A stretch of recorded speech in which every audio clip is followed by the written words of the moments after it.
तो स्वागत है आप सभी का आज की करंट अफेयर की क्लास में। तो कैसे हैं आप सब, बताइएगा। दोस्तों, ये क्लास जो रोज़ आपको रात 8 बजे इसी चैनल पर देखने को मिलती है, जिसमें हर एक प्रतियोगी परीक्षाओं के लिए इंपॉर्टेंट प्रश्न रखे जाते हैं। तो आप सभी लोग जल्दी से इस क्लास में जुड़ जाएंगे और ज़्यादा से ज़्यादा लोगों तक इस वीडियो को शेयर कर देंगे। तो चलिए स्टार्ट करते हैं, ज़्यादा देर न करते हुए। देखिए, आज का विचार है कि हौसलों के तरकस में कोशिश का वो तीर जिंदा रखो, हार जाओ चाहे ज़िंदगी में सब कुछ, मगर फिर भी जीतने की उम्मीद जिंदा रखो। इसी के साथ आज का पहला प्रश्न है, भारत के किस हवाई अड्डे को दुनिया का 10वां सबसे व्यस्त हवाई अड्डा घोषित किया गया है? ऑप्शन है छत्रपति शिवाजी महाराज अंतर्राष्ट्रीय हवाई अड्डा मुंबई, नेताजी सुभाष चंद्र बोस अंतर्राष्ट्रीय हवाई अड्डा कोलकाता, चेन्नई अंतर्राष्ट्रीय हवाई अड्डा चेन्नई, या फिर इंदिरा गांधी अंतर्राष्ट्रीय हवाई अड्डा दिल्ली। तो इसका आंसर क्या होगा? ऑप्शन नंबर डी इसका आंसर हो जाएगा। भारत के इंदिरा गांधी अंतर्राष्ट्रीय हवाई अड्डा दिल्ली में स्थित है। इसको दुनिया का 10वां सबसे बिजी हवाई अड्डा घोषित कर दिया गया है। तो ये आपको ध्यान रखना है, ऑप्शन नंबर डी बिल्कुल करेक्ट हो जाएगा। अगला प्रश्न है कि स्टॉर्म कोस्टर, जिसे गिनीज वर्ल्ड रिकॉर्ड द्वारा विश्व का सबसे तेज वर्टिकल लॉन्च रोलर कोस्टर घोषित किया गया है, ये किस देश में स्थित है? ऑप्शन है संयुक्त अरब अमीरात, सिंगापुर, दुबई, या फिर जापान। इसका आंसर क्या होगा? तो इसका आंसर हो जाएगा ऑप्शन नंबर सी, दुबई में इसे घोषित किया गया है। ऑप्शन नंबर यहाँ पर अलग देख लीजिए, कुछ इंपॉर्टेंट बातें भी हैं। ऑप्शन सी सही हो जाएगा। गिनीज वर्ल्ड रिकॉर्ड ने आधिकारिक तौर पर यह घोषणा की है कि द स्टॉर्म कोस्टर दुनिया का सबसे तेज वर्टिकल लॉन्च रोलर कोस्टर होगा। यह दुबई में दुबई हिल्स मॉल में स्थित है, ये भी आपको ध्यान रखना है। और स्टॉर्म कोस्टर की 41 किलोमीटर प्रति घंटे की वर्टिकल लॉन्च गति है, जिस कारण इसे सबसे तेज वर्टिकल लॉन्च रोलर कोस्टर का खिताब मिला है। क्योंकि इसकी गति क्या है? 41 किलोमीटर प्रति घंटा इसकी गति है, इसलिए इसे ये खिताब मिला है। अगला प्रश्न है, समृद्धि कर माफी योजना किस राज्य या फिर केंद्र शासित प्रदेश में जारी की गई है? ऑप्शन है गुजरात, जम्मू कश्मीर, दिल्ली, या फिर तेलंगाना। तो इसका आंसर क्या हो जाएगा?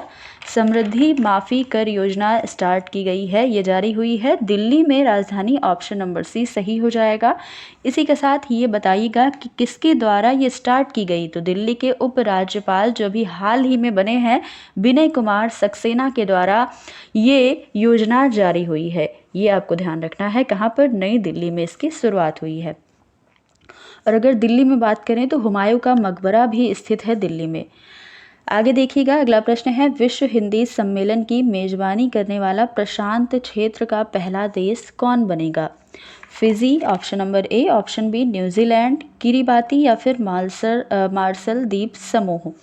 इसका आंसर क्या होगा? तो विश्व हिंदी सम्मेलन की मेजबानी करने वाला जो प्रशांत महासागर में स्थित है, इसका आंसर हो जाएगा फिजी। फिजी देश कहाँ है? प्रशांत महासागर में है। और इसका आयोजन कहाँ किया जाएगा? फिजी में। ऑप्शन नंबर ए बिल्कुल सही हो जाएगा। इसी के साथ ये बताइएगा कि विश्व हिंदी सम्मेलन की शुरुआत कब की गई?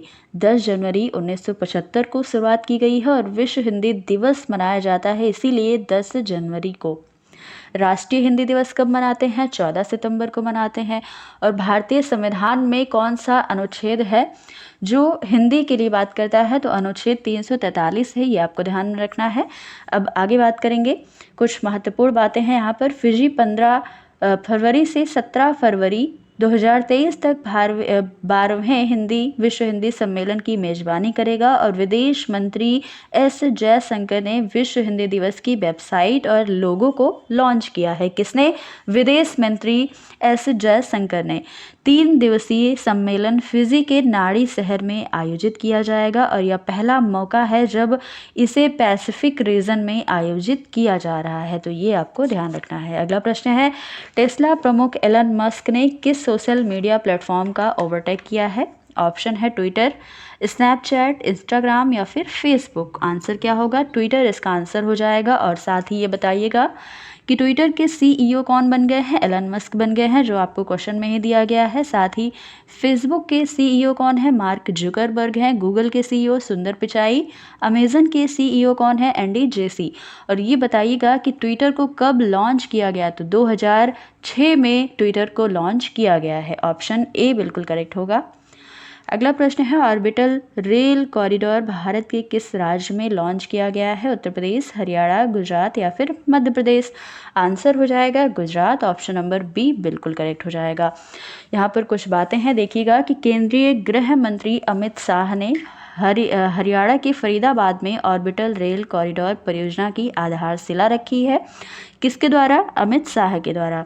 हरियाणा ऑर्बिटल रेल कॉरिडोर एक नई विद्युतीकरण डबल ब्रॉड गेज बीजी रेल लाइन है जो पलवल से सोनीपत तक है और यह हरियाणा में सोहना, मानेसर और खरखौदा से होते हुए लगभग 126 किलोमीटर लंबी एक योजना बनी है।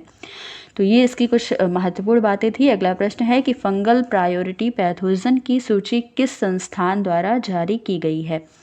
ऑप्शन है AFAO या फिर WHO, यूनिसेफ या UNHCR। इसका आंसर क्या होगा? WHO हो जाएगा। इसके बारे में कुछ बातें हैं, तो विश्व स्वास्थ्य संगठन यानी कि WHO वर्ल्ड हेल्थ ऑर्गेनाइजेशन ने फंगल प्रायोरिटी पैथोजन की पहली सूची पर एक रिपोर्ट प्रकाशित की है और यह 19 फंगल की एक सूची है जो सार्वजनिक स्वास्थ्य के लिए सबसे बड़े खतरों में शामिल है। WHO फंगल प्रायोरिटी पैथोजन की सूची फंगल रोगजनकों को व्यवस्थित रूप से प्राथमिकता देने वाला पहला वैश्विक प्रयास है। अगला प्रश्न है, हाल ही में केंद्र सरकार ने किस राज्य में तराई हाथी रिजर्व को मंजूरी दी है? बिहार, उत्तर प्रदेश, राजस्थान या इनमें से कोई नहीं? आंसर हो जाएगा हमारा उत्तर प्रदेश, इसका आंसर हो जाएगा। अगला प्रश्न है, हाल ही में किस राज्य के मुख्यमंत्री ने किसानों के लिए पहला कृषि क्रेडिट पोर्टल लॉन्च किया है? केरल, उड़ीसा, महाराष्ट्र या गुजरात?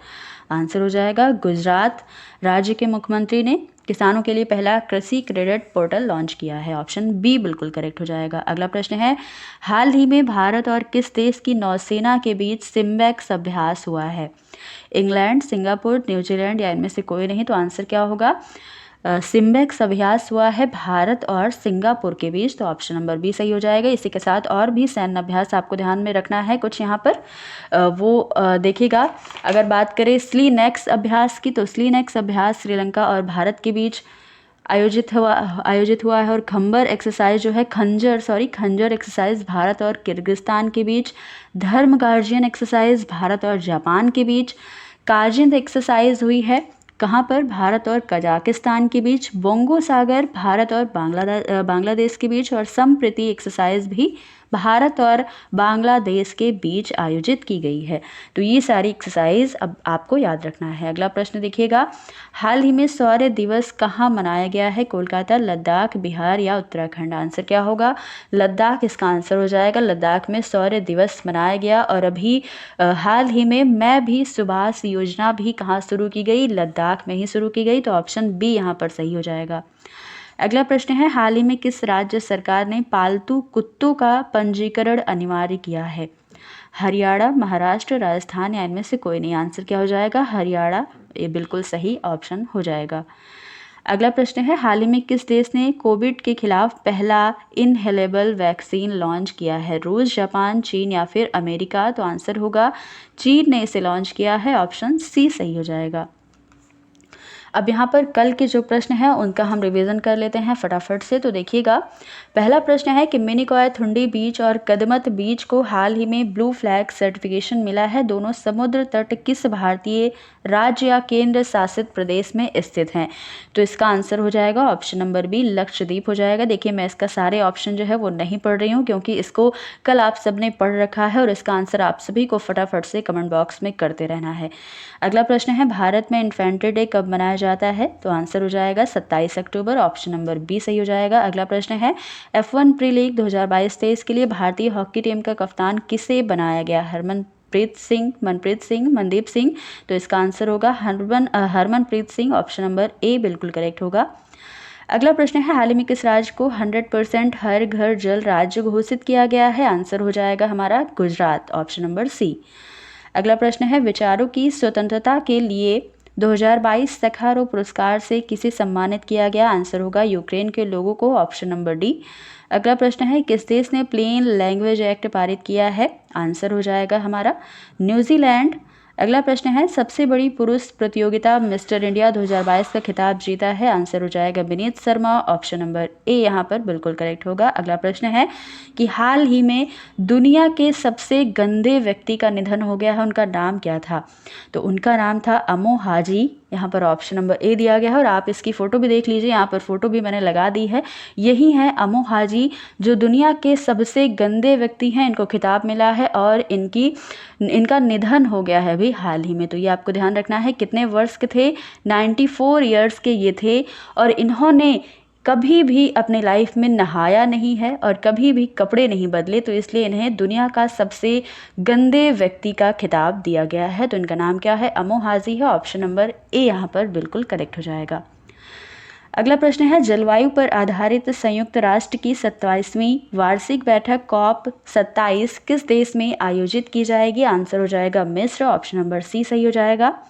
अगला प्रश्न है, हाल ही में निपोन गोस्वामी का निधन हो गया है, वो क्या थे? तो वो असमिया अभिनेता थे। ऑप्शन यहाँ पर बिल्कुल करेक्ट होगा। अगला प्रश्न है कि FIPRESCI ने सर्वश्रेष्ठ भारतीय फिल्म कौन सी घोषित की है? आंसर हो जाएगा option number B, Pather Panchali. और इसके डायरेक्टर कौन है? सत्यजीत रे इसके डायरेक्टर हैं।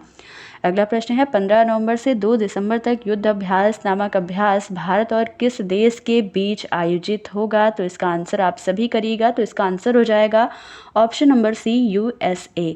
तो दोस्तों ये थे आज के हमारे करंट अफेयर के प्रश्न और कल के जो प्रश्न थे उसको भी मैंने बहुत अच्छे से रिवाइज करवा दिया है। तो आपको आई होप यहाँ से सारी चीज़ें समझ में आ गई होंगी और आपने कितना स्कोर किया है वो स्कोर अपना बताइएगा और ये क्लास आपको कैसी लगी इसके बारे में भी ज़रूर कमेंट बॉक्स में बताइएगा। तो फिर मिलते हैं कल की करंट अफेयर की क्लास में कुछ नए प्रश्नों के साथ। तब तक के लिए धन्यवाद।